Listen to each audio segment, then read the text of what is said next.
शेषशाही विष्णुमूर्ती सिंदखेड राजामध्येच राहणार, भारतीय पुरातत्व विभागाने केले स्पष्ट। सिंदखेड राजा येथे लखोजीराव जाधव यांच्या समाधीजवळील शिवमंदिराच्या उत्खननात शेषशाही विष्णूची मूर्ती आढळली आहे।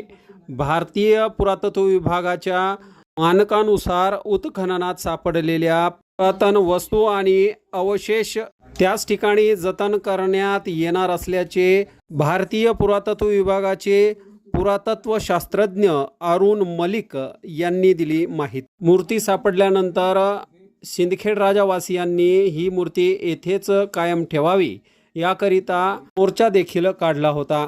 ही मूर्ती कोणत्या शैलीची आहे याबाबत अधिक माहिती होण्यासाठी काही कालावधी लागणार आहे। येत्या एका आठवड्यामध्ये या मूर्तीबाबत संशोधन होऊन अधिकची माहिती प्राप्त होईल।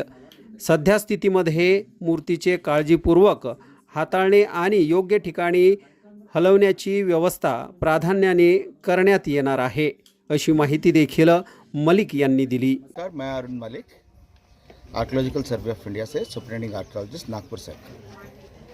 जैसे कि आपको ज्ञात है कि हम पिछले एक हफ्ते से सिंदखेड राजा में आर्कियोलॉजिकल एक्सकवेशन का काम कर रहे हैं और आर्कियोलॉजिकल एक्सकवेशन के दरमियान हमें फर्स्ट लीड जो मिला था वो शिव टेम्पल का स्टोन अलाइनमेंट मिला था, जिसको हमने ट्रेस करते हुए बाद में आकर के हमें एक भव्य शेषशाही विष्णु की मूर्ति मिली, जो करीब करीब 1.25 मीटर ज़मीन के नीचे थी, जिसका लेंथ जो है 1.70 meter and width is about 1.2 metres.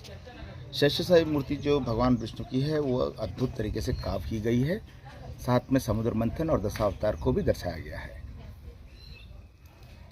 जिसको हम प्राइमा फेसिया जो हमारा स्टडी कहता है वो 11वीं-12वीं शताब्दी, ज़्यादा 13वीं शताब्दी तक जा सकता है।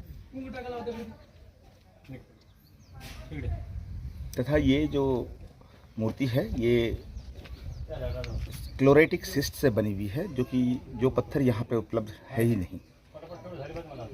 Chlorotic cyst stone. बोलिए सर।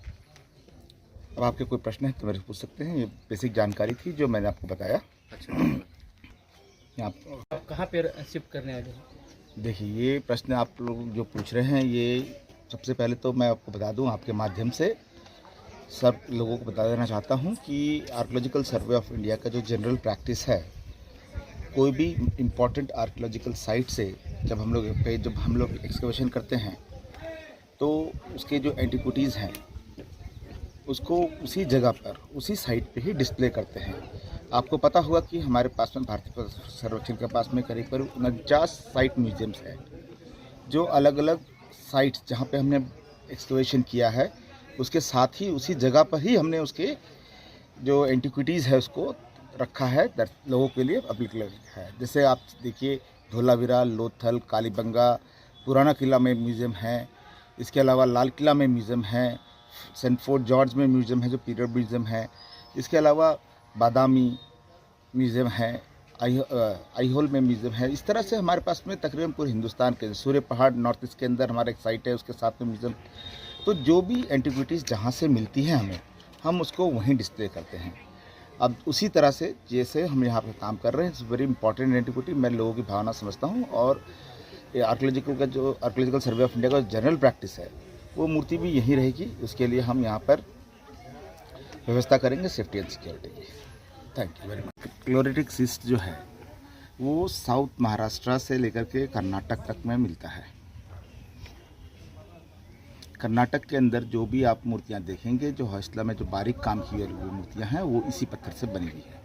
और ये मूर्ति कौन से शैली की है? जैसे आप देखिए, शैली और इसकी अदर डिटेल्स के लिए हमें समय चाहिए रहेगा। अभी हम लोग इस पर, हमारा prime focus is to excavate and restore this particular piece of art. फिर हमारा साथ में स्टडी चल रहा है, यहाँ से एक बार हम लोग फ्री होंगे, हम इसकी डिटेल स्टडी करके हम लोग will be coming up with the technical paper. Sir, जैसा कि यहाँ कोई उनका मंदिर था, कोई ऐसे अवशेष मिले? नहीं, अभी तक ऐसा मुझे अवशेष नहीं मिल पा रहा है कि ये यहाँ पर इसी मंदिर में लगा हो, क्योंकि आप लोग भी देख पा रहे होंगे कि